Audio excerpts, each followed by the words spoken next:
ఓం నమ శివాయ. హర హర మహాదేవ శంభో శంకర. సాంబ సదాశివ కాత్యాయని దేవతాయే నమో నమః. అందరికీ నమస్కారం. నేను మీ Haripriya. Welcome to my channel. మనకు కార్తీక మాసం రాబోతుంది కదండి. మనకు ఈ కార్తీక మాసంలో పురాణ పఠనం కానీ, స్నానాలు, దానాలు, జపాలు, అలాగే వాటి విశిష్టత, అలా అన్నిటి గురించి తెలుసుకుంటూ కార్తీక పురాణం మొదటి పారాయణం కూడా ఇవాల్టి వీడియోలో చాలా డీటెయిల్డ్ గా తెలుసుకుందాం. కార్తీక మాసానికి సమానమైన మాసం ఇంకొకటి లేదు.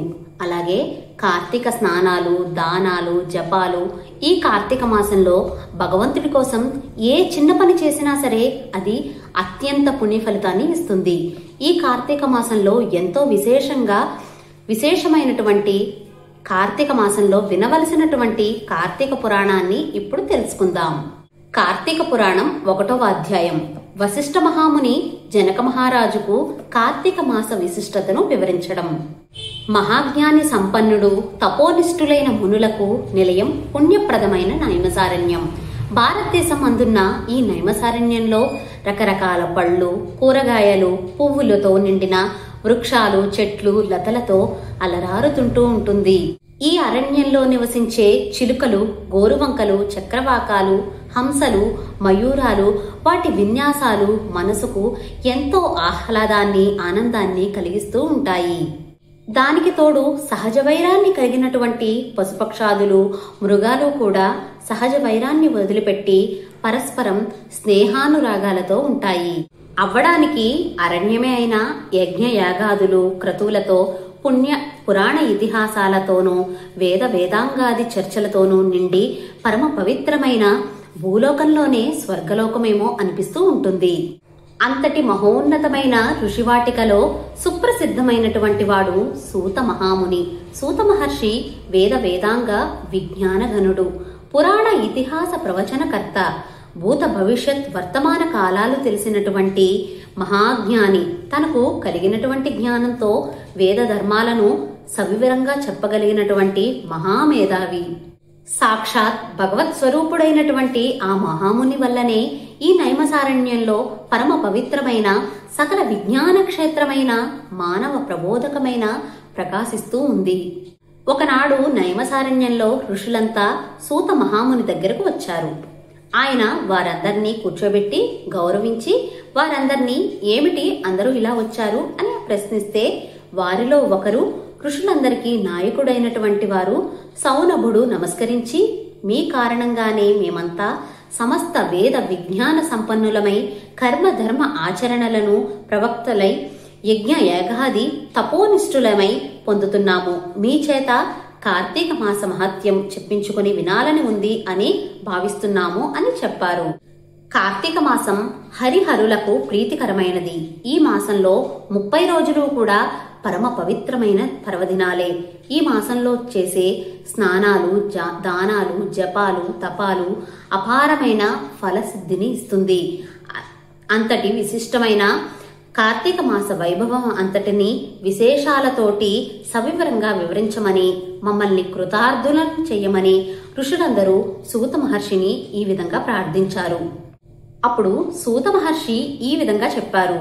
మునిజన శ్రేష్ఠులారా, మీ కోరిక పరమ ఆమోదయోగ్యమైనది. మీరన్నట్లే కార్తీక మాసం అత్యంత పుణ్యఫలమైనది. ఈ మాసం కేవలం హరిహరులకు మాత్రమే కాదు, సమస్త దేవతలకు ప్రీతికరమైన మాసం. ప్రతి మాసంలో ఏదో ఒక్క రోజు మాత్రమే పర్వదినం ఉంటుంది. కానీ ఈ కార్తీక మాసంలో నెల రోజులు కూడా పర్వదినాలే అని చెప్పారు. అలాగే ఈ మాసం ధర్మ కార్యాచరణలకు, నియమ నిష్టలకు నిలయం. ఈ కార్తీక మాసంలో కార్తీక మహత్యం విన్నవారికి పుణ్యగతులు లభిస్తాయి. ఈ మాసంలో సూర్య భగవానుడు తులారాశిలో సంచరిస్తాడు.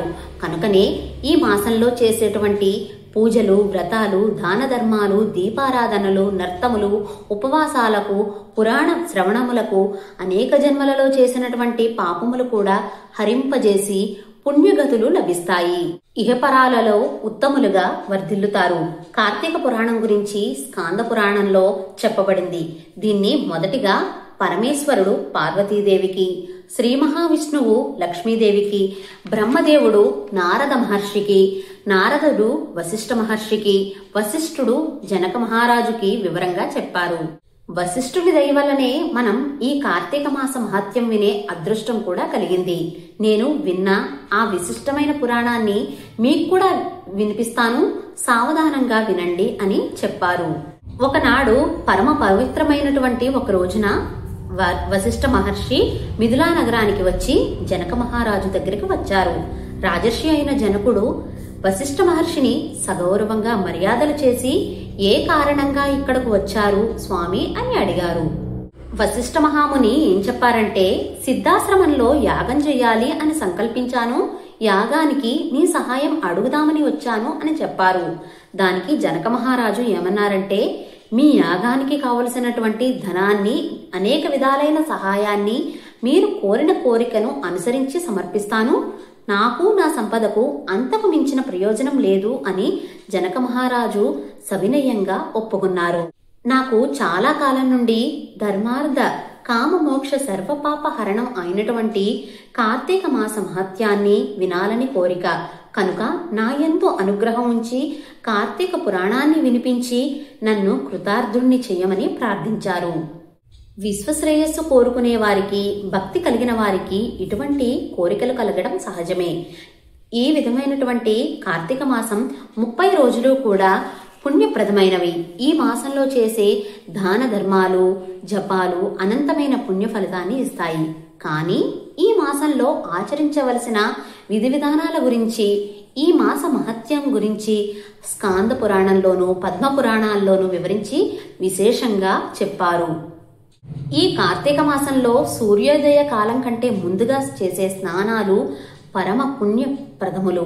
ఈ మాసంలో గంగానది సమస్త నదీ జలములన్నిటిలోనూ, కాలువలు, చెరువులు మొదలైనటువంటి సహజ జలాశయాలన్నిటిలోనూ అంతర్లీనంగా ప్రవహిస్తూ ఉంటుంది. స్నానంతో పరమ పవిత్రమైనటువంటి పుణ్యప్రదమైనటువంటి దాన ధర్మాలు అనంతమైన ఫలితాన్ని ఇస్తాయి.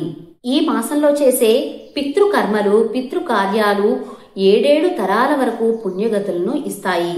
అలాగే ఈ కార్తీక స్నానాలను ఆచరించడానికి స్త్రీలు, పురుషులు, పెద్దవారు, యువకులు, ఏ వయసు వారైనా, ఏ జాతి వారైనా సరే స్నానదాన జపాదులను చేసి ధరించి ప్రయత్నం చెయ్యవచ్చు. ఈ కార్తీక మాసంకు అధిపతి దామోదరుడు కనుక దామోదరుని పూజ, కేదారేశ్వరుని వ్రతములు ఈ మాసంలో ఆచరించడం వల్ల శివకేశవుల ఇద్దరి అనుగ్రహం కూడా లభిస్తుంది.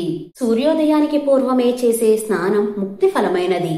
మనం కార్తీక మాసంలో చేసేటువంటి దాన ధర్మాలు, సంధ్యావందనాది నిత్య కర్మలు, తర్పణాలు, దీపదానాలు, దీపారాధనలు, వనభోజనాలు, సమారాధనలు, సోమవార వ్రతాలు, కార్తీక పౌర్ణమి నోములు ఇవన్నీ కేవలం పుణ్యాన్ని ప్రసాదించడమే కాక శరీరానికి, మనసును, శక్తిని, తేజస్సును కలిగిస్తాయి. మనసుకు శాంతిని, స్థిరత్వాన్ని, స్థిమితత్వాన్ని, సంపదను కూడా కలిగిస్తాయి. భుక్తిముక్తులను ప్రసాదించేటువంటి ఏకైక మాసం కార్తీక మాసం. ఈ కార్తీక మాసంలో ఏకభుక్తం చేస్తారు. ఏకభుక్తం అంటే ఉదయం భోజనం చేసి ఉండడం. నర్తం చేయడం అంటే ఉదయం అంతా ఉపవాసం ఉండి సాయంత్రం నక్షత్రం దర్శనమైన తర్వాత భోజనం చేయడం. సోమవారాలు, పౌర్ణమిలు, ఏకాదశులు మొదలైన రోజుల్లో చేసేటువంటి ఉపవాసాలు భుక్తి ముక్తి ఫలప్రదాలు. ఈ కార్తీక మాసంలో వారంతట వారు వండుకోకుండా ఎవరైనా పెట్టింది భుజించడం కూడా ఒక ఉపవాసం కిందకే లెక్క వస్తుంది. తర్వాత నిత్య జపం, తపం, పురాణ పఠనం లేదా పురాణ శ్రవణం, దీపారాధన చేయడం, క్షేత్ర దర్శనం చేయడం మొదలైన వాటన్నిటినీ కూడా భక్తి శ్రద్ధలతో చేయడం వల్ల ఆయురారోగ్య దాయకమే కాకుండా మోక్షకారకం కూడా. ఈ రకంగా అంటే ఎవరికి ఏది కుదిరితే అది, అంటే ఏ అవకాశం ఉంటే ఆ అవకాశాను ప్రకారంగా అత్యంత పుణ్యాన్ని కలుగజేసేటువంటి సంవత్సరానికి ఒక్కసారి వచ్చేటువంటి కార్తీక మాసంలో 4 సోమవారాలు కానీ, ఏకాదశి, పౌర్ణమి కనీసం పొద్దున్న లేచి స్నానం చేయడం, దీపారాధన చేసుకోవడం, దేవాలయ సందర్శనం చేయడం, ఆకాశ దీపాన్ని సందర్శించుకోవడం, జ్వాలాతోరణాన్ని దర్శనం చేసుకోవడం, ఏదో ఒక పుణ్యకార్యం చేయగలిగితే దీపదానం చేయడం, బ్రాహ్మణులకు స్వయంపాక దానం చేయడం, భోజనం పెట్టడం, ఇలా ఏది చేసినా సరే కార్తీక మాసంలో అద్భుతమైన పుణ్య ఫలితాన్ని ఇస్తుంది. ఇదంతా కూడా వశిష్ఠ మహాముని జనక మహారాజుకు వివరించారు. అంటే కార్తీక మాసంలో వచ్చే దాన ధర్మాలు ఏ విధంగా చెయ్యాలి, పుణ్యాన్ని ఎలా సంపాదించుకోవాలి అనే పూర్తి వివరాలన్నీ కూడా వశిష్ఠ మహాముని జనక మహారాజుకు సవివరంగా వివరించారు. దీనితో కార్తీక మాసంలో మొదటి రోజు పారాయణం అనేది ముగిసింది. రేపటి వీడియోలో రెండవ రోజు పారాయణం గురించి తెలుసుకుందాం. నేను మీ హరిప్రియ. ఇవాల్టి వీడియో మీకు నచ్చితే please like, share, subscribe to my channel. సర్వం శ్రీకృష్ణార్పణమస్తు. స్వస్తి.